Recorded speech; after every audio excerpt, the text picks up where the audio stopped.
Bienvenue mesdames et messieurs dans le cadre de cette émission, votre magazine interactif Congo Promo, une émission qui vous accorde la parole, une émission qui vous donne le droit de s'exprimer par rapport à l'actualité. Pour ces nouveaux numéros de Congo Promo, nous allons parler de l'an 1 du gouvernement Judith Suminwa. Le gouvernement a totalisé une année depuis que Ezaki investit dans l'Assemblée nationale. Chaque ministre azo salamo eloko bazo président moi babiloko amike tout ça donc mais appréciation ni congolais zanango par rapport na une année au gouvernement Suminwa et outil totalisé, quels sont les domaines qui ont émerveillé le public ou alors ça a marché et quels sont ces secteurs qui patautent qui piétinent encore. Bon, on peut savoir une appréciation par rapport à une année et à gouvernement Suminwa. Je crois qu'on vient de nous titrer la thématique réalisation de l'an 1 du gouvernement entre les doutes et l'optimisme. Nous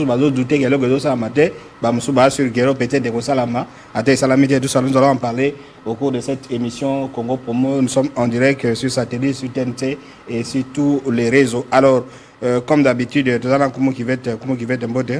Botte de Michel, botte pe na ba Congolais nyonso bazolanda émission Congo Promo ba commission rendez-vous oyo baratakate to pesi bango bambote na merci pour na biso ba chaîne ezali belé mais émission pe ezali belé na République démocratique du Congo mais basala effort barataka Congo Promoté et puis biso tokokoma na orgueil te mais tokopesa nde bino ba merci parce que soki bino te biso tozate. Très bien, soki bango bazate biso tozate Congo Promo zawana pour na public et nous sommes très contents que baza belé bazola na Congo Promo bazo interpeller biso na nzela, c'est une très bonne chose. Alors on commence avec vous, gouvernement Suminwa 1, disons gouvernement Suminwa entre les doutes et l'optimisme côté réalisation. Batumusu babi doute tout le monde a loka malonga te bamusu babi ils sont quand même un peu optimistes et non peut-être makambo ekobonga tous. Alors yo na domaine ni no moni et marché au marché na noté na au ils marché té na gouvernement au secteur par secteur peut-être économie tout ça au on se pera le gouvernement c'est 54 ministères mais on ne va pas tout énumérer mais ba ministère dans domaine des autres la population. Très bien, de commissaire, les hommes ça les deux salles il faut demander d'abord aussi le temps pour n'avoir ça une année. Tokoki ko exiger bango te marqué babanda qui gouvernement banda qui na retard. Le président c'est koki si 2 ans mais bango une année quelques nambamo etikali mais bango une année bakota qui na retard. Tokoki ko lobate que non basalité pour ceux qui basala kate biso pe toko vivre été. Donc basali ozomona misala ozomona na banzela quelques banzela dans chantier quelques banzela pe ils ont un projet ils ont salama et puis dans domaine il y a côté économie vraiment économie tamboli bien mais côté à taux il y a prix il y a essence il y a carburant moi ça va et télémi et dollar pe ils ont matériel sauté et télémi donc c'est une très bonne chose malgré côté à colia pas il y a on a lobaki que na misala ya maboko musalo mutasalaka ezalaka kaka na mwa berere parce que nzambe kaka mutazali fidèle na nyonso sana mzala kaka puto musoko ko bela ta musoko sala boy mais en soi na ba ministre à 100% au basali musala bada muke or que toujours zela que ba ministre ba travailler correctement na ba secteur ebele oyo surtout ba secteur état population ba travailler pour nini soko teneti ministre ya finance na ya budget vraiment bango ba travailler bien te parce que bambongo na ba province zo kendete ba province za bloqué ceux qui batinda ka mbongo ba gouverneur la province ba benga kabiso na ba province ke mbongo ekendaka te et ça aussi moi ya ko communiquer ko yebisa biso ke mbongo pe kendaka mais biso pe to ba journaliste mona ke ba province mbongo ekendaka te ba province ba zo retrocéder na Kinshasa ba zo tinda mbongo mais ba zo ngisela bango revenir na bango mais retrocession ba fonctionner et ça la makate donc ko senga na no ezo banda mama Judith Suminwa ameka ko benga ministre ya finance nene ya budget atuna bango ki boza ba membre ya gouvernement kaka po na Kinshasa te mais po na ba province na mais ba na conférence des gouverneurs c'est l'endroit idéal que ces gens de questions devaient être posées mais apparemment Tanaka et ça la magatérie il y a une solution aux magatérie. Non, au moins une conférence de gouverneurs de commissaire tu as raison mais ils en a pas puissance ça le col dans monde. Ils en a pas pays aux ba grande puissance na ba pays où ils attendent na lilobaté. Ceux qui ba coûter na ba sommet. On comprend. Ndenge ba kende conférence du gouverneur wana. Donc ils a ba grand gouverneur na ba petit gouverneur. Ba grand gouverneur ba petit gouverneur. Talaneti par exemple ministre provincial à Kinshasa. On peut comparer na ministre provincial ya Chouapate ou bien Bandakate. ou bien il y a Nord Bangui, ou bien il y a Maïndombe. Ou bien il y a Maïndombe. Vous comprenez? Donc, pour te dire que la province locale à Kinshasa, locale à Congo central, locale à Lualaba, vous avez et ça, la province, il y a Minene Oyake, ministre de la finance, na ministre de budget, Bakobanga, bati de la Bangombongote. Mais la province, on a tangi wana, bako marché sur bango parce que maintenant, on a dit, est-ce que tango bakende na conférence de gouverneurs, yon dit que tous les gouverneurs wana balobaki, bako présenter ba résolution na bango, mais qu'on a adopté parce que baza moins, baza ne l'autre côté, bazo souffrir, même ce côté na ba province, monsieur, gouverneur va même pas na cortège à bien, ou tu dis travail à bien, zana ngote. Mais voilà, les pays commis, Moussou Bazaba grand, Moussou Bazaba Pédi, tout ça. Mais il y avait quand même ce qu'on appelle la caisse nationale de péréquation et d'équilibrer la province. Mais qu'est-ce qu'on dit, on a nommé les gens, mais ils ont ça le côté. Ce qui fait que non, tout le monde l'a rué maintenant, c'est aller vers Lualaba. Lualaba est en train de construire un bel aéroport. Lualaba va échanger, Lualaba va banir. Mais on devait aussi voir l'aéroport, il y a na bazou ele tout le monde appelle banine tout ça et l'argent de Lualaba est kaka na Lualaba et ça la paye pas et bati na paye na ba province c'est ça aussi très bien. C'est-à-dire qu'un ministre pour aller en mission il préfère aller na Lualaba ou bien na Okatanga, c'est là où il aura quelque chose, mais aucun ministre peut accepter que na Maïndombe que na Bakwilu ou bien na Bakwango ou bien na Bamsouana. Et ça loya na type de Michel ndenge nzamba sala mokili soki batapusu bazate. Vous comprenez? Moi, si Pierre Richard Ogen de son melo, on a dit bon, pas bimisi à Gotia na Moutouk. Mouta me mêlé d'un porteur, hein? Mouta me mêlé d'un moutapousse, hein? Donc, bateau à niveau bazala. Mais na niveau ya gestion yamboka, il faut équilibrer ça. Tango Équateur et Zalaka. Mais Eda Bamboka ba province Moussous. Mais pourquoi les lots et comme richesse il y a province on est dans la caille province on a. Tala ba appelle les bandits déjà bolimbisa. Tala na province il y a tango ba gouverneur ba komina Lualaba. Mais complexe infériorité. Ba gouverneur ba banga Lualaba gouverneur Lualaba on dirait super gouverneur tout ça. Tala nga fandi liboso na conférence na gay. Donc yenda za super gouverneur. Les CD gouverneurs sont complexés devant complexés devant ndenge ba yaki on a pesi bango ba. Et peut offrir même $1 million si elle veut. Par rapport na ba musuba. Mais belé bazongi na bambongo akaboleli ba collègues ne bambongo. Mais un pays peut vivre comme ça que une province est la riche, ba musuba za pauvre. Richesse ya Congo et ya province té. Et ça pour tous les 26 provinces. Jamais richesse nzamba tie na Lualaba et ça la capo na Lualaba. Et dans le cas la papa, yo ça na mbongo ozui, mais on le préfère pas ça kaka bana ya basi bana. Non, c'est-à-dire les pays est incapable à réguler. Prenez d'abord cet appel. Mais il fallait pas yo kabiso to ba fato ya baba monde comme ça. To le bina de côté. Alors ndeko, mbote bonjour, bengi wapi kombo nani contribution za direct na. Oui, contribution. Et c'est Pelsinga, moi, ma critique, ma point de vue, on a par rapport à Hollande actuellement à PSTV. Donc, contribution est que jusqu'à preuve du contraire, na RDC, suivi pénal il y a un gouverneur. C'est-à-dire que le gouverneur va fonctionner sans programme, sans plan d'action. Et ensuite, jusqu'à maintenant, on ne comprend pas est-ce que la rétrocession qu'on disait que ça devait se faire à la source, est-ce que ça s'effectue toujours ou pas? Donc, le gouvernement central, ceux qui ont ça de la rango, qui seigneli a ça la rango, rétrocession et ça à la source et suivi et dans la intense. Donc, manque à suivi et mon co et son bébé s'appelle Namakamboka. Merci beaucoup. Très bien, on a anticipé parce que dans a comme place à lobby. Gouvernement lobaki, il fallait pas ça là pour la province et ça la retenu à la source. Mais bango baboya. Ba lobby mbonge ko magana na capitale a rétrocédé bango. Mais ozomona na ko rétrocédé bango na ti province lokola tuapa. Province bazana ba moyen ba kwilu. Bazana ba revenu vraiment mingité.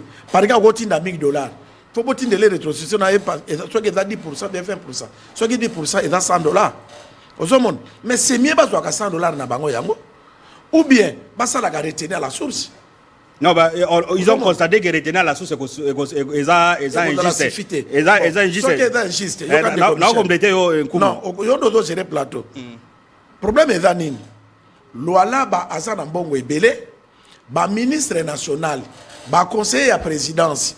ba conseiller à premier ministre ba institution ya minene ya mboka institution lokola la présidence institution lokola la gouvernement institution lokola la assemblée nationale ba institution wana ba komi ko préférer ba kenda kaka na Lualaba ba mona Fifi Masuka apesa bango ba mbongo ko bossa na ke richesse ya Congo eza pona Congo mobimba. Or que il faut bazwa kambongo wana oya Lualaba balobi bo moi oyo Fifi Masuka otongi ba aéroport otongi bani tout repeti na mbongo na province boy ti na mbongo pona ba province et se développer parce que mbongo wana eza kaka ya Lualaba te eza rôle ya dignité donc j'allais dire c'est eza rôle gouvernement central c'est-à-dire que na ba député le gouvernement elle va sali constitution va tirer rétrocession à la source à 40% mais ils n'ont pas tenu compte que il y a certaines provinces ne peuvent même pas produire même 1% à budget national. Tu comprends? C'est-à-dire quand vous dites rétrocession 40%, vous donnez la chance à Lualaba, vous donnez la chance à Congo central, ainsi de suite. C'est ainsi qu'ils ont ligne de conférence des gouverneurs. On a estimé que Sogo Zuneti, Équateur par exemple, Bandete Équateur, dans l'Équateur, Bazol et les Congo central, Bao de Douanango, Batax ya Congo central. Non, à Kinshasa. Oui, donc alors c'est ainsi qu'on a essayé de créer la caisse nationale de péréquation pour aider la province plus pauvre et madame. Mais aujourd'hui on constate que et le côté Lualaba devient le Congo donc le reste tout ça. Alors la thématique est qui na makambo ya ma province. Non, tokenga kama un prétexte. Donc réalisation avec essai un du gouvernement entre les doutes et l'optimisme. Alors Zonga apparemment il y a quand même un côté moko et marché na gouvernement oyo ngai po na ngai eloke markenga na gouvernement oyo ezaka ka aménagement du territoire abimisi ba résolution na ezalaki ministère moko ya balabala ezalaki na loi moko te mais ministre Batiaki aza très compétent à valoriser ministère à créer 3 entreprises ANAT na FONAT na nini babilo kwa ezali po na ko sécuriser ministère et a promulgué loi na ye continue assemblée et continue sénat très bientôt et ça na bureau chef de l'état pour na a promulgué yango et ça très bien na ministère wana asali musala soko tali primature premier ministre ye moko a travaillé parce que tant akoma ki asali ba tourner na ba itinérance na ye akomi na bandundu lelo bandundu vila zozo akura na ebité soki ese bandi kopela mais alobaki ke fa pour ezo le kabandundu ndenge nini il faut équipe donc jusqu'à la mi balé premier ministre Gilwando et puis na banzela ndenge bandi osomona ke banzela bandi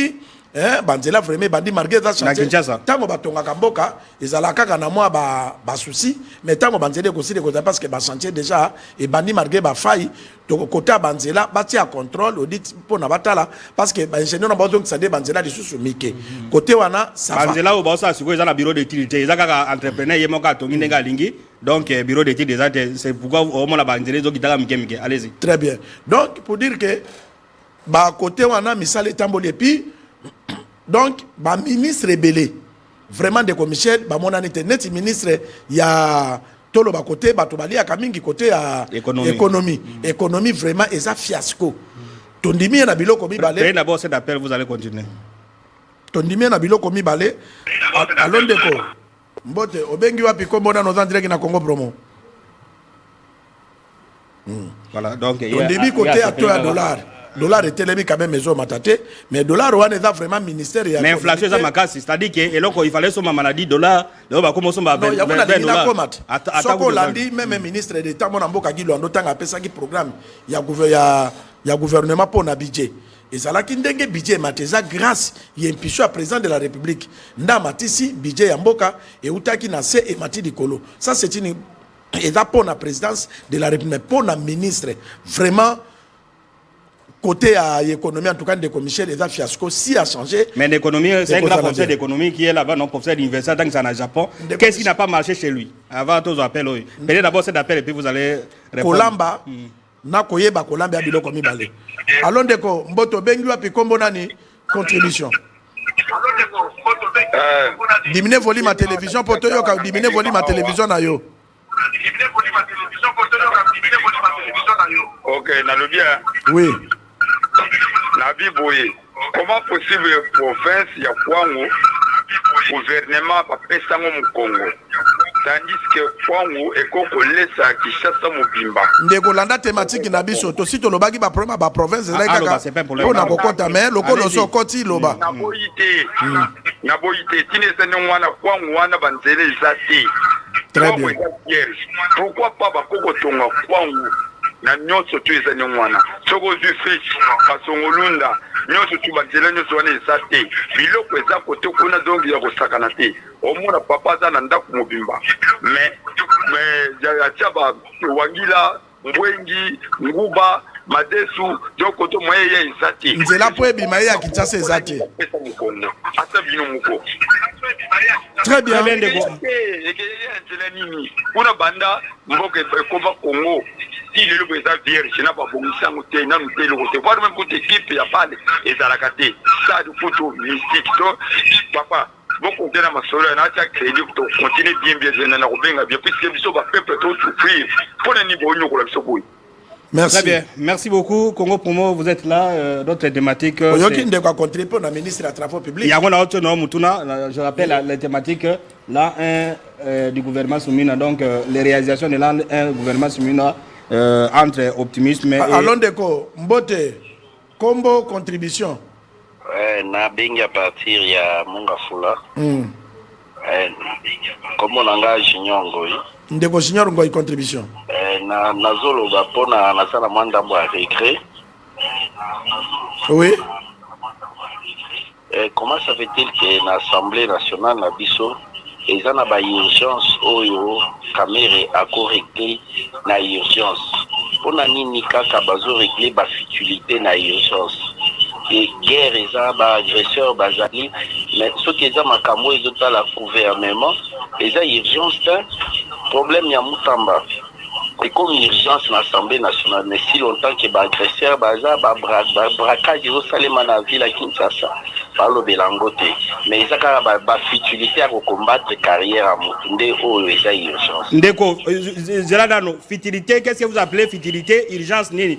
Qu'est-ce que vous voulez que l'Assemblée nationale a ça là? Donc, vous avez détourné Mbongo Yamboka, justice Moutesenge dans l'Assemblée, va répondre. Allô? Problème est aboyé. Répondre à la question à Bisson Deko. Sécurité. Sécurité. Alors, lobby? Na lobby boye. Justice Moutesengaki. Qui va élever par militaire, ministre et la justice. Assemblée paix et sali yango. Donc, on est là qui dit que l'Assemblée doit combattre la carrière ya ministre Moutamba. Et ça pour nous combattre carrière m'a été. Non, et où tu n'as mal au banayot? Et l'eau qu'on est là qui vraiment urgence par rapport à ma campagne les canamboga. Non, il y a urgence à bon amboga. Mais justice à Sengi, c'est quoi l'ingénierie Assemblée Aboya? Assemblée Aboya. Et dans bon on a yo tende ko ngata mususu la kasankura. Mais mutumoka suba million allié pour na weda normal pour da fananae. Non. Très bien, voilà, de retour. Alors, Tozongela, on de quoi tu benga tout à l'heure na Kwango. Et on peut dire que non, ministre, il y a travaux publics a échoué. Parce que tout le monde peut le comment côté Banzela dans la province, ils ont même, on voulait même réhabiliter la route nationale numéro 8 à Équateur, tu vois pas. Et aussi la matin, de là où il y a Bagata, où il y a na main d'homme pour que na bande nouvelle, et ça va te, de quoi il y a pas pour Kabaga Biloko pour la mer. On a des milliards ministres à travaux publics qui devaient être institués, décidés à l'Assemblée nationale, Batika, mais apparemment il n'a pas tiré la leçon, il y a sursis. Ndeko Michel, na kopé ce exemple tout ça là qui n'en a maï semaine passée. Pour l'église catholique, il y a diocèse à Bokungu qui est là, Basali Masou. Mais tout solo là qui n'a yondo yebi bakombo ya monseigneur évêque à Bokungu qui est là. Évêque à Bokungu qui est là. Difficulté zanini. A lobi banzele zate. Ba mama ba ko évacuer biloko na bangona ba papa et comme na port ndenge nini pona biloko aneme mama. On a banzela ou na bibali. Mais nanzela loko la bande de côté de quoi lobby. On peut nous faire revenir la thématique s'il vous plaît. Ba fungoli ba mitu ke komi ko kendezo me mabiloko. O komona ke exode rilat soko taliawa. Bana ya kwango batondi na Kinshasa. Ba kimi mboka pona nini? Ba kimi mboka na bango pona nini? Parce que et pas na bango pona zo mungwa oyo passe. Poazo même pétrole oyo pona pelisa mo lampe passe. Mais basa na kata République démocratique du Congo. Pourquoi ministre azotambola na ba biloko ya l'état mais biso soki to ebi ministre des travaux publics eza pona biso to ba journaliste mais soki a telemi na victoire mutako benga excellence azate po ba yebi ete yango mona ka ba ministre na misana eza le longité c'est-à-dire non yango na lobiti Ndeko Michel, ministre est visible et pas population, et ça ministre de Sala Moussala pour l'intérêt à peuple. Ndeba koye baye. Mais en d'autant que l'on a tout filmé, le gars comme on a V8 a filmé, vous comprenez? Naba soda. Population koye baye te donc baka bagarde quand on a vu sur la journaliste, auto senga quand même au coquin d'audience et pas naïe, ta musoko dans la donc il faut bilo kwa ne komisiko préoccupation ya mokonzamboka. Batalake avant que tu ministre batalaka. Est-ce que Moutou a yebi Congo a une histoire à pays? Allons de Combote aux gens directs na Congo promo combo contribution. Combo la Mercure. Ndeko Mercure contribution. Contribution na ngai en tout cas pas si mingi Nathalie journal ministre ya oui ministre ya nini ya défense. Avec la tabiso la réalisation na ya Nathalie bilan ya en tout cas ça pas si mingi. Ozalaki satisfait na bilan ngote? Ya tanda occupé Goma mais il y a la tabiso ba via Sombi. La CP n'a zéro négatif. Très bien. Très bien. Et ça droit na yo za congolais. Voilà. Asombi Alexis ba avion. Asombi avion balé. Asombi des avions pour na officier militaire. Ah mais Asombi ba avion balé pour na officier militaire les ala quitté comme il faut féliciter. Voilà, le débat est lancé. Alors, Moussou, tout le travaux publics, il a joué, non? Sur 10, on gagne combien? Non, Aza, à Coco, même. Bon. Bah, 2 sur 10, ou 5 sur 10? 1 sur 10. 1 sur 10. Alors, moi, comme bien, il y a travaux, il y a défense, où Aza censé recouvrir intégrité à territoire. À son avion selon des go à ce pays na initiative verra de yo lobanini puis il y a ce côté la ngote mais avion n'est pas bénéfice pour n'amboka tant musu urgence yo cause la soki to dans na avion ana tant musu ba territoire on dinga dans l'occupé parce que dinga même rendement rapidement biloko ba soda ba officier militaire ça aussi c'est quand même une réalisation donc c'est une réalisation donc pour naie sur 10 à 4 très bien sur 10 à 4 alors Congo pour moi on dirait que on est en train de faire le bilan de la première année du gouvernement soumis quels sont les secteurs qui ont avancé où est-ce que les choses ne marchent pas. Vous, Congolais, vous êtes en train de réagir par rapport à tel ministre. Bonjour Congo, pour moi, pour le ministère de la Finance, on a un budget basé à 0 sur 10, et alors que Malonga va s'aliter, budget à 18 milliards de dollars, tout le monde a yangote, et Zalagi Makambo à l'Okuta. Donc, budget, ça n'a pas bon, mais peut-être, tout le monde a selon des Makambo, bonjour Congo, pour moi, voici ma réaction par rapport au premier anniversaire du gouvernement Soumino 1. Je crois qu'il n'y a que 3 ou 4 ministres qui se sont distingués dans leur secteur. Félicitations aux ministres de la fonction publique et les ministres de l'aménagement du territoire. Bonjour Congo Promo, je vous appelle à partir de Kisangani. À partir de Kisangani, félicitations pour votre émission Congo Promo. Mais pour moi, le gouvernement ici ne mérite pas 4 sur 10. Donc, il y a quand même Moussika 4 sur 10. À moins des amours par rapport à Missal Osami, le gouvernement. Non, il y a le lobby gouvernement. Dans le lobby gouvernement général. Il y a le lobby action à gouvernement 4 sur 10. Il a exagéré, c'est là. Non, le gouvernement, mon 4 sur 10, il a raison. Parce que, Ndeko Michel, le lobby minorité et gagne la majorité. Dans le gouvernement, il est compétent à la majorité. Bato basali musala basa minorité mais yango tokei na chacun parce que ceux qui mamo konzambo kalobi asa la remaniement ata ba 40 ou ba 50 ba 45 au ba kolongo okinde ko Michel donc yango te kwasa na raison que 4% sur 10 est belé parce que autopession est par rapport il y a ba ministère mais ce côté en général c'est une extension donc il va compétent basa est belé. Bonjour Congo pour moi, félicitations à l'émission d'Abino mais pour nangai gouvernement ministre énergie Azate donc est-ce banoma qui était donc ministre Azali mais apparemment Magambo Akura très bien talandenge qui ça souffrir ce côté même ba action sur président de la République asala kangona groupe pour nanine ada sûreté mokonzambo kazoloba jamais bakoki kokata courant ekende et puis ndenge kendaka na bango baja snel ba yebité donc pour que quelqu'un yango moko ça qui mutaka soki ozomona soki ngai naza ministre de la justice ou bien assemblée mutu ko interpeller pour ndenge bokataka batu maboko bazo botolaka batu ba téléphone butu moyi insécurité il fallait bakangande ministre ya énergie pour na niveau de compétence notoire Ndeko Michel population oyo baza ba client snel bangonde ba koma ko zo ba agent snel en charge soki câble katani bangonde ba snel a tekeli bango le sous câble ba sombi câble on comprendre batie agent snel oyo ya ko sala bapesi lisusu mbongo oyo aye kosala de la population musala après la fin du mois signer la tindi facture donc basa ko continuer ko exploiter population mais on dirait ministre azate mais ozomona sinel na nzela ministre yango pe babi c'est un professeur d'université aussi un jeune professeur d'université azosomba ba mituka ya sika aza on comprendre peut d'abord c'est d'affaire comme directeur bazali mais population de azwa sinel na charge donc ministre déjà échoué sur 10-0 allons de combat to bengi ape kombo na ni contribution oui ndeko Mercure Bande so Mercure e kataki na so misusu na to so makredi mbangu pona sola nayo lobande ko bato bazolanda yo la linga ka on mingi nano à part émission yo mutu la linga ka makasi merci ndeko dangai il faut lingangana li passa nanga parce que merci olobi bien sûr il faut lingangana monsieur parce que to dans le muna mimi ngina rectifier place olobi avion oui avion ministre de la défense à Sombe c'est la générale pardon na moi yango tuku sombela ngai biloka ba matoro matin za ba officier ba soda mbongo te très bien sombe hélicoptère et bunda na budia ganda oui merci de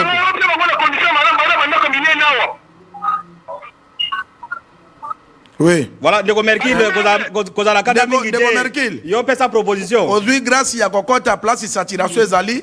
Et dans ce que nous avons bakoko balingi au contribuer pour l'avancement de la République. Le colo s'intéresse na mini. Au lobaki liboso, makambu ya banzela.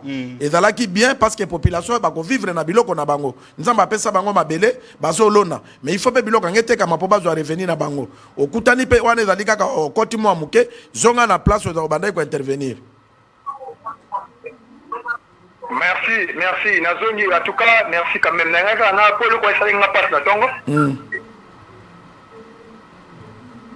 Lobandeko, lobamo ambangu batu bazebele. Ona mulinga na kena na Kongo. Kena na Kongo na sekebanja. Na mona mboko tukukufa nzala te, système mboko kolia. Même ba jito to mela ko India to ko mela ngote papa. Très bien. Merci Ndeko, merci. Voilà. Merci beaucoup, M. Mercure. Qui nous a envoyé à vous comme Boma, na triangle, on a biloko zopola. Mais période de montre comment somba malala les Angola. Or que biso to na mabele to leki Angola na. Kena zigida nyon so n'importe tout, même tomate, lilala, tout ça. Vous avez 120 millions de mandarines zo Angola. Voilà. Vraiment. To le ministre de l'Agriculture. Mais maintenant on va la réalisation, on va voir le ministre ou la ministre d'État à l'environnement. Eve Bazaïba a reçu le gouverneur de l'Équateur, Bobo Boloko, ainsi que son collègue de la Tchouapa, Arma Yamé. C'était tout autour de l'exploitation forestière et le développement durable dans les provinces précitées, donc Tchouapa et Équateur. On va au ministère de l'Environnement et puis on viendra. Au Koya, on peut s'analyser par rapport à Eve Bazaïba. Apparemment, il y a tout ça. Réalisation. En transit à Kinshasa, après la conférence des gouverneurs tenue dans la province du Lualaba, les gouverneurs de province de la Tchouapa et de l'Équateur ont été reçus ce mardi 17 juin 2025 par la ministre d'État en charge de l'environnement et développement durable, Eve Bazaïba Massoudi. Durant près de 2 heures de séance au ministère de l'Environnement, la ministre d'État a échangé avec Bobo Boloko, gouverneur de la province de l'Équateur, et Armand Yambe Itoko, gouverneur de la Tchouapa. Les discussions ont porté essentiellement sur les étapes de son agenda d'itinérance prévu dans ces 2 provinces forestières dans le cadre du renforcement de la conservation des forêts et du contrôle de la gestion durable de ressources forestières. Dans la province de l'Équateur, la ministre d'État prévoit de sillonner les villes et territoires clés dont Mbandaka, Bikoro, Bassankoussou ainsi que d'autres localités ciblées dans le cadre de projets de conservation forestière en collaboration avec les autorités provinciales, les ONG locales et les partenaires techniques. Dans la Tchouapa, son agenda prévoit des descentes dans les territoires de Boende, Mokoto, Befale, Djolou, entre autres zones où les besoins environnementaux sont pressants et où les projets liés à la RED+, à la foresterie communautaire ou encore à l'économie verte nécessitent un suivi rapproché. Je suis en train de sillonner les restes des provinces forestières de la RDC, donc je dois aller à Mbandaka, je dois aller à Bassankoussou, à Bikoro et dans d'autres coins où le besoin m'appellera par rapport au projet concernant la conservation des forêts, les contrôles de la gestion durable des forêts et autres dossiers environnementaux. Et la même chose, je vais le faire aussi pour la Tchouapa. Je dois aller à Boende incessamment et arriver à Monkoto, Befale, Djolu et dans d'autres territoires là où aussi les besoins des projets m'appelleront. Donc je ne peux pas commencer à y aller sans avoir parlé au gouverneur pour les besoins de programmation, de l'itinérance et aussi la préparation des dossiers. Pour Arma Yambe Itoko, gouverneur de la Tchouapa, cette visite ministérielle est très attendue dans sa province afin que la ministre d'État palpe du doigt les réalités précaires sur les plans environnementaux que vive sa population. Itinérance, inspection de forêt et consorts afin de faire comprendre aux villageois. Parce que le villageois, jusqu'à aujourd'hui, il n'arrive pas à comprendre qu'est-ce qu'est la conservation. Alors, comme la maman va là-bas, elle-même a voulu palper du doigt les réalités qui se passent là chez nous. Puisqu'il y a une dichotomie entre nous, les dirigeants, et les gardiens de la forêt. C'est ainsi qu'il a initié l'itinérance de l'Équateur et puis chez moi à la Tchouapa, afin de bien garder le système et que c'est à peine que nous venons comprendre pourquoi la conservation. Même son des cloches du côté de l'Équateur, où Bobo Boloko a souligné l'importance de cette mission dans une province où les pressions sur les éco-forestiers sont de plus en plus fortes. Il a salué l'engagement de la ministre d'État F. Bazaïba Massoudi à faire de la gouvernance environnementale participative une réalité. Le chef de l'État a un pays solution. Pays solution est allé de Bisso, la province est allée à Zamb. Peut-être allé à Elo comme sous Kaka Zamb.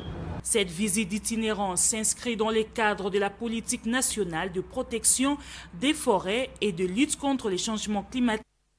Voilà, des retours sur ce plateau de Congo Promo. Nous sommes en train de parler de l'an 1 du gouvernement souminois. Beaucoup d'optimistes ou d'autres estiment qu'il y a trop de pessimistes. Donc, réalisation de l'an 1 du gouvernement entre le doute et l'optimisme. Mais alors, tout ce qu'on a ministère de l'environnement, tout le ministère de l'environnement, mais on peut dire que le ministère européen, c'est le côté ministère, disons, ministère OYO. Bon, à crédit carbone, on nous a parlé de Maïndombe qui aurait vendu quelques nini, mais à crédit, bon, Équateur, Mongala, disons, province forestière, tout le monde est là comme côté. Mais par contre, ce sont les Indiens, les Chinois qui sont en train de couper autour du gouverneur, la gouvernement. Donc, le ministre de l'Environnement ou la ministre ici, en tout cas, il n'a pas fait, on fait dans le gouvernement. On ne sait pas, ni Nazo ça concrètement, à part qu'on participe dans le séminaire. Ndeko Michel, Makambo Lobi a raison.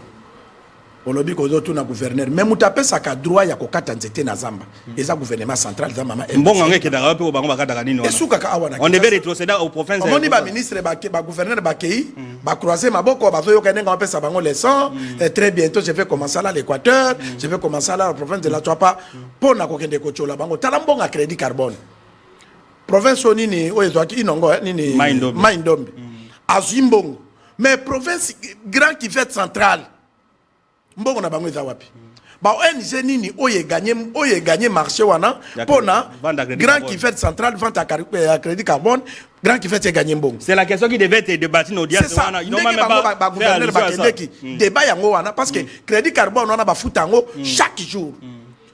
chaque jour l'ondende na biso wana pona bato ba comprendre crédit carbone eza l'ondende bo mona kanebali na tongo ba niwa wana na ba libeke et futa mais ti de l'eau province à toi pas mbongo te Équateur mbongo te mais maman F bazali awa apesa province ya grand bandondo ya Maïndombe mbongo mais enveloppe ya qui fait centrale ti lelo eza koyeba na te province wana lelo eza kotongama te ba province tikali pauvre maman F bazali mbongo na bango ce n'est pas normal donc maman F bazali na environnement eza maman na fiasco asali elo côté Lelo soki chef de l'État qui bazo ça le remaniement ministre à Liboso pe ya kolongoleza ye mais elle a déjà fait des mandats elle n'est pas la congolaise la plus intelligente que les autres mais d'abord c'est d'après vous avez commencé par pardon de commission on appelle touro soki ba kocha ministre ya environnement il faut bacha mona ya Équateur ou bien mona ya Tchouapa parce que bisonde tozana poumon ya forêt prenez c'est d'après vous qui va Équateur ndena lo bata biso Équateur na Tchouapa nde bazana poumon ya forêt il faut bango bazwa ministère wana allons de kombote obengi wapi kombo na ni contribution. Allô. Oui, bonjour. Nga muna benga ki mutakwango siko na koti nazo bonjour na kosongi lisusu na benga mutakwa lobande ko contribution secrétaire ya MLC contribution na nga yango na solo basiko boye mama Bataiba ministre environnement na président na ye Jean-Pierre Bemba mutu ya transport donc ba yebe lokoti ba po ba yiba ka mpongo gouvernement oui baté yo pesa yo soyez concret na qu'est-ce qui n'a pas marché Ndeko excusez ko sala te parce que to ko kata yo mona yoka na lingina loba na yo boyoka il faut respecter ba autorité soki ba yiba ka mbongo nde bakangi bango on comprendre il faut respecter yo marché te na domaine boye ba ke domaine o yezo marché te wana okoti na vie privée ya ba autorité ça va. Allez-y alors. Ok, ça va. Baïbi bon mais très bien. Comment le babi loba keno wana rwandais au bonaboy. Yena na évite nani koko na yi. Oya mota tata na yena na évite. Oyo kena côté mususu to yo kena côté mususu tozolo makabo mususu. Tozolo yo chaque chose a son thématique na biseza makambo wana. On va le bagena kwilu place aux ali to mona mbonga crédit carbone te ou bien mbonga ya environnement là ça serait donc toko senga mama Bazaiba a changé modèle à kosala et todo senga pe président de la République vraiment ba ministre bazo travailler pour na intérêt na bango basé belé or que bazawa na pour intérêt général mais eza lokola olambi biloko balobaka ke bautandi lombe bana lokoko yo za na mbongo mais na ilanga bana no makolo géographie voilà so baki mafuta na ndako comment ba province eza na forêt bango bazo gagner eloko te ba fandi mbongo ngezo bima mbongo ngezo kende pa banani parce que ba kolombo wana bazo zo yango te. Bonjour Congo Promo, un an du gouvernement c'est un échec total. Le panier de la ménagère il n'y a rien donc cotation zéro.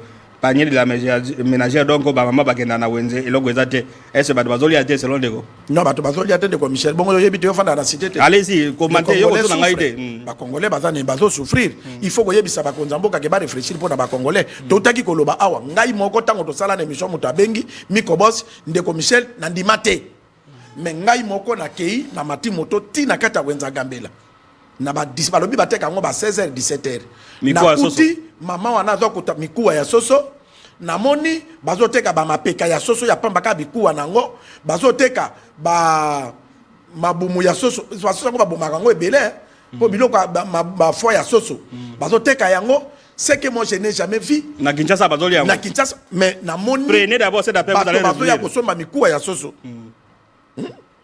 le jour monsieur to accordé na Congo promoto ça de la interview alors de combo to bengi wapi kombo na ni contribution allô donc ça devait être très compliqué alors ba ndé bazoli ba mikuwa soso boye ça et là qui ça pauvreté ou bien goût ya mutaza bezali ya mikuwa non Ndeko Michel balobi ke libumanzala ba pesa ngo conseil te mutu bandato ngali ete mobai na bimaki ayeli moi 3000 francs be moi 5000 francs asomi moi mikuwa wana na tunaki ba mama papa o na sombi ya 1000 francs na kosoma moi matembele na somi moi tomate na tie na fufu et celui kaka soupe c'est au ministère de l'économie mon akatende ba bola biloko ça ide boy très bien voilà qui panier ménagère à congolais dans la souffrance donc on zamboka tala pour na ba congolo ba vota ki donc na premier anniversaire ya gouvernement na domaine panier de la ménagère et loko maloke salamité zéro selon alors voilà on va revenir le temps de lire ce message. Bonjour Congo Promo, félicitations à l'émission Nabino. Mais quand on a moni domaine et marché mouké et la justice, malheureusement ministre Yemoko bazo kangaye. Bon, on n'est pas encore arrivé à ce stade-là. Apparemment ministère de la justice et moi misala et mon année à moi. Ndeko Michel oyebi résolution ya o basala qui étant généreux à justice. Nazala qui surpris participa mo kaza ko yebisanga lobby. Tango basala qui réunion ana Constant Mutamba zui parole. Atangi ba pays Burkina Faso banini bazana ba président ya jeune. Awa na Congo, il faut toujours président ya jeune. Toi alors on l'état généraux. Na état général. Mais ouais azale lo azale président jeune non? Il a une soixantaine d'années là. Yoka. Très bien. Il voulait dire quoi? Na yeko comprendre biloko même gouvernement comprendre que Mutamba te. Mutamba kotaka na te pona ko edemboka. Akotaka pona ba ambition na ye. Ayebisa ba congolais que non, ngai na kozala président de la République, na sala campagne na nga na kati ya gouvernement. Et c'est Simbi Besimbide. Non, et Simbi et pas ya ba immature. Balimbisanga. Plein d'abord c'est après vous allez revenir. Mais pas ya bato mayele ba comprendre que ezala ki bomwana. Parce que ezana bato bazala dans le gouvernement oyo lobby bakozala pe na ba vision politique na ba ambition politique. Qui seront les candidats présidents de la République. Mais tant aux na gouvernement, il faut se comporter tant que ministre national, au salande musala, au lieu à ba folie de grandeur, au salaka babilo comme. Alors ndeko alobi domaine la justice et marché malgré que ministre ya longwe. Domaine la justice et marché te. Et memi kutumboka na mobulu. Ndeko Michel bandanga na botama na commune na Barumbu dans 14 ans. Na tikala komona na commune na Barumbu te bacha ba magistrat banda ko juger batu. Na commune. Bato bazo sala 2 mois 3 mois na maison communale. Et ça ba erreur la justice. Comment bolongola batu parce que commune na caché ya commune et koki ko fandisa mutu 3 mois te zaliwa na salaire na ba condition mais na prison mutu za na mo ata otambola mundela alazo bate ndenga chaki prison na cacho ça dit 48 heures selon loi mboka na biso et puis batindi na parquet atindi na prison eza biloko oyo ba procédure ezalaka mais bino botia batu na place mutu akosala 48 heures asala 60 jours. Donc là un gouvernement dans le domaine de la justice et là on compte combien sur 10? 2 sur 10. Voilà. 2 sur 10. On revient ensuite avec d'autres. On a besoin de la publicité, de projet, mais c'est réalisé à quitter. Très bien. Voilà. Voilà le ministre démissionnaire. Il a déposé une démission hier au chef de l'État. Je crois que, contrairement à ce qu'on a dit que non, il serait réfugié dans l'ambassade à Cuba, tout ça. La photo, je crois qu'on peut nous trouver cette photo. Ça, c'est une vieille photo avant le ministre. Donc, il n'est pas... comme on dit à Kimi Nanine. Donc, voilà. Alors, il y a aussi certains ministres qui se confirment à niveau Yamboka par rapport au travail qu'ils sont en train de faire, mais aussi au niveau de l'intérieur, surtout au niveau des chefs spirituels, des détenteurs du pouvoir ancestral. C'est le cas du chef ministre. Coutumier doit passer président de la République Conseil. Voilà, nous allons suivre ces chefs coutumiers qui parlent d'un ministre. Oh, il y a Monique non, Azosa Moussala Malam, pas chef de l'État, a accompagné. On va découvrir les noms du ministre à travers ces éléments qu'on va suivre. Et puis on va revenir pour d'autres ministres. Réalisation. Ok, Kombo Nangai, Antoine Roger, ici qui est le chef de gouvernement de Montpono dans le territoire de Befal. Pe awa tuapagnon sur Sangani, pour na komona, oyo tomona liboso terre.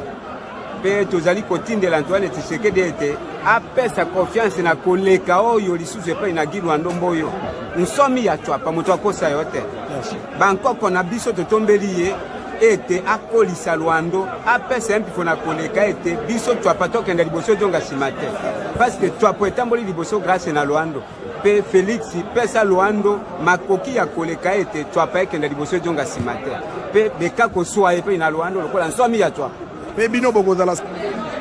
Papa, merci la vie à Maloma. Au moins, événement Oyo, il y a 3 pas. Il y a évidemment comme on est pour la bonne chose qui va nous la vision à qui n'a yango. Nous avons pas bolidé et à dominer la boca de la 3 pas à Tomi yango. Papa, aujourd'hui, c'est un peu la bisto. Et des bateaux dans la moelle à Kola. À na toi pas collé qu'à autre ou qui que ça les lois. Pas ma tête qui collé qu'à la conduire belé la toi pas. Là il faut examiner toi pas tête. Mais moi no yo, au moins le longtemps on a quitté boule n'y a mettre. A boule boule comme ça. Permettre à sortir. Pas ma dit pour la nini pour na et là ça na toi pas ma bélo yo ne te pas mourir. À Kola.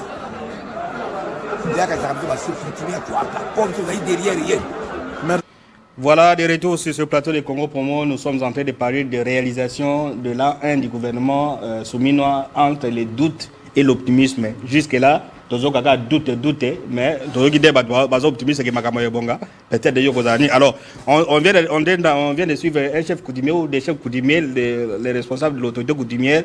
Bazo Koumissa, ministre Gilwando Babi, Azo incarné ba valeur, Bazo Sangachi de Dazalanaye. Mais c'est quand même rare. Je ne sais pas si dans le gouvernement ou aussi les 54 ministres, Moka Zongi, chef coutumier, Moka Naye, Bazo se retrouver Naye. C'est quand même une exception. Est-ce que c'est une exception par rapport à Moussala et Osala? Et puis, à niveau Mboka Naye, chef coutumier, c'est la personne qui travaille. Et puis, Ndeko Michel, merci pour la parole. Élément Oyo, Bato Bazo Lobana Gilwando, chef coutumier à province, bien sûr. Mais province à Tuapa, ils ont un district. Et qu'est là? Territoire. Territoire, 6 territoires, pardon. 6 territoires. Territoire et qu'est là? Bokungu, Befale, Monkoto, Djolu, Nabouende. Chef coutumier au Bazo Loba Oyo. Et chef coutumier à Befale.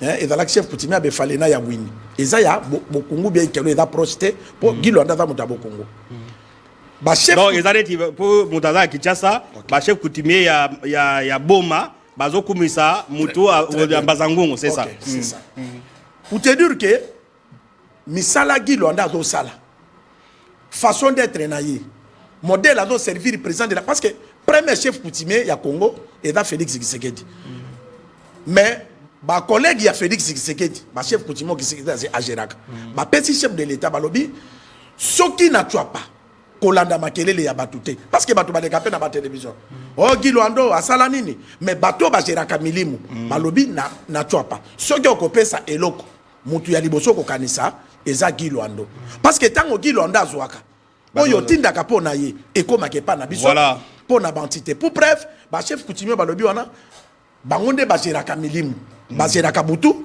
ba Geraka moi bandimi mutu est-ce que na ba membre du gouvernement oyo to critiquer te to comparer pété combien ba chef coutumier est-ce que combien ba chef coutumier bandimi bango très bien comme qui fait là comme qui fait ce que na teva lobby Gilwanda au sale côté ezan impact te parce que ba chef spirituel bato batambusaka milimo voilà baza ko reconnaître très bien comme qui fait on revient pour la suite de Congo Promo voilà Guy Baleine ça c'est ici à Funa. Alors, mbote émission pour Congo Promo ezanga inde konabino merci nseka depuis monga fula biso awa na Kimbwala pompage bateka ba mabele et comment ba venir ezaya malongate pour au mon avenir il faut au sala 100 mètres après au moni avenir question nanga est-ce que ba konzi ba koki kotala problème oyo pour na nité c'est-à-dire que on a morcelé tina ba balabala moto moya akoma na nini ezate tout ça on revient encore sur le ministre des travaux publics c'est ça ba construction anarchique rôle il y a environnement rôle il y a aménagement du territoire yango wana très bien atia ordre bato ba s'attendre que ba construire dans la demo ba ko mukango pe ba parce que avec quartier il fait dans l'urbanisé voilà ba terrasse ba direction ba avenue et quoi que ça dit que dans otonga botongi boloko la balabala mutu pa bima balabala ifatambolawa ti akoma batetela voilà comment on revient na balabala pour bima il faut avoir le permis de conduire ça s'obtient maintenant on est en train d'acheter ça bazo kende autorité ministre provincial Bob Amiso il y a gouvernement provincial à Kinshasa ministre provincial de transport et de mobilité urbaine à kende kozwa carte disons permis de conduire on suit cet élément et puis on revient pour parler un peu de Kinshasa et puis pour terminer Congo Promo.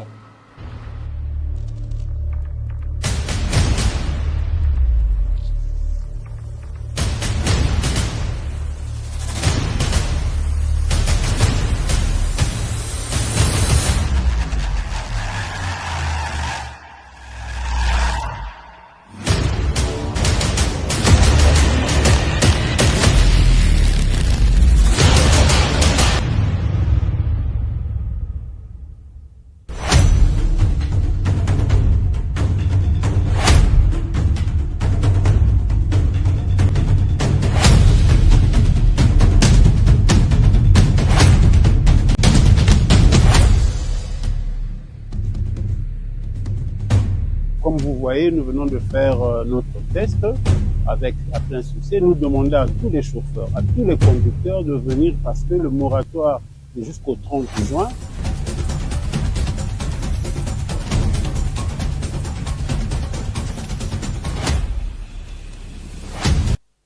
Voilà de retour sur ce plateau de Congo Promo. Alors, ministre, il y a transport, il y a Kinshasa.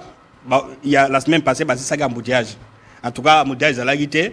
Le gouvernement central, non, vraiment, qu'ils ont tout ça, bien que, ça gaspille, tout ça, mais les lots, les embouteillage, ils ont tout ça. Mais pourtant, il y a Kinshasa, la ministre à travaux, il y a transport au moins de ça, nani confrontation entre Kinshasa et gouvernement central, surtout dans le domaine de l'embouteillage, et puis, comme on a exemple, les ministres ont permis de conduire. Normalement, les commissaires ont une confrontation.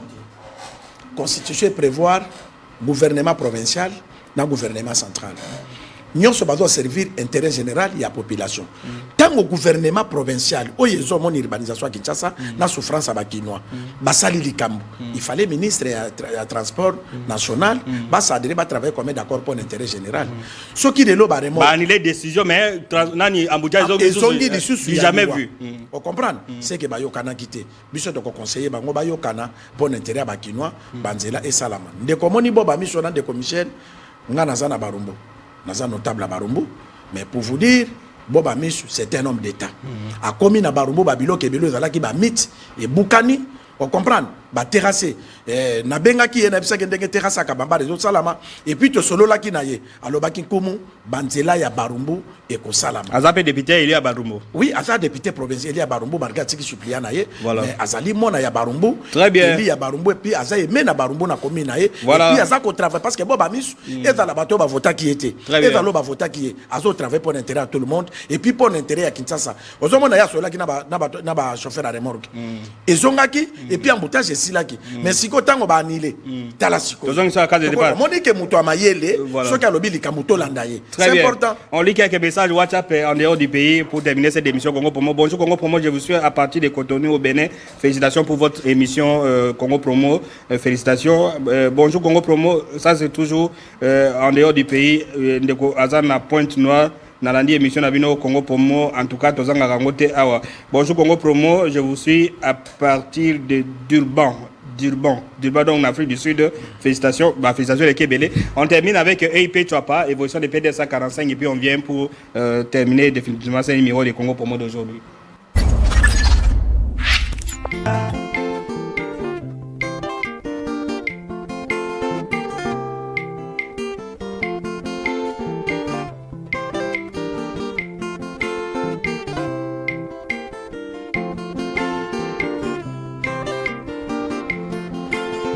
Voilà, de retour sur ce plateau de Congo Promo, nous avons fait avec vous les bilans de l'an 1 du gouvernement souminois. Alors, c'est pour aider les présidents, pour aider le gouvernement, pour aider aussi les ministres de travailler. Mais apparemment, en suivant les réactions des uns et des autres, le gouvernement au résident m'a famete. Qu'est-ce que vous pouvez recommander au Premier ministre, au Président de la République et puis aux ministres qui sont en train de dormir, qui bassent la moussa parce que le peuple a compté sur le gouvernement. Le Premier ministre a présenté chef de l'État pour na basala remaniement. Ce qui est à la proposé na le gouvernement n'y a pas goyate mais fils kata remaniement. Basala remaniement parce que le ministre est compétent basé belé bako continuer bako boma mandat président de la République. Et puis bako boma pe même ba compétence il y a premier ministre parce que premier ministre a lokola njungu. Il faut connaître dans la nation makasi pour être kisaye. Ceux qui sont dans membre du gouvernement faible, il pas qu'on travaille bien. Congo Promo a contre Moutouté, mais tout ça qu'on travaille dans la valeur pour l'intérêt congolais et monana. Pe mandat ya chef de l'État, ba congolais ba betal que Félix Tshisekedi ale kaka atike la biso biso to na biso ka kebali. To tcho la gabutu na moi parce que moyo ka kebali maboke ezate. Très bien Koumou Kivette, merci à vous chers téléspectateurs d'avoir participé activement à cette émission Congo Promo, votre magazine préféré. On a reçu des milliers d'appels WhatsApp, des messages aussi sur TikTok et autres, messages d'encouragement, surtout messages de félicitations. Vous étiez nombreux à Inkisi en train de suivre cette émission. Sans défaire à toutes et à tous, on se retrouve. Nani radio Nani libéral.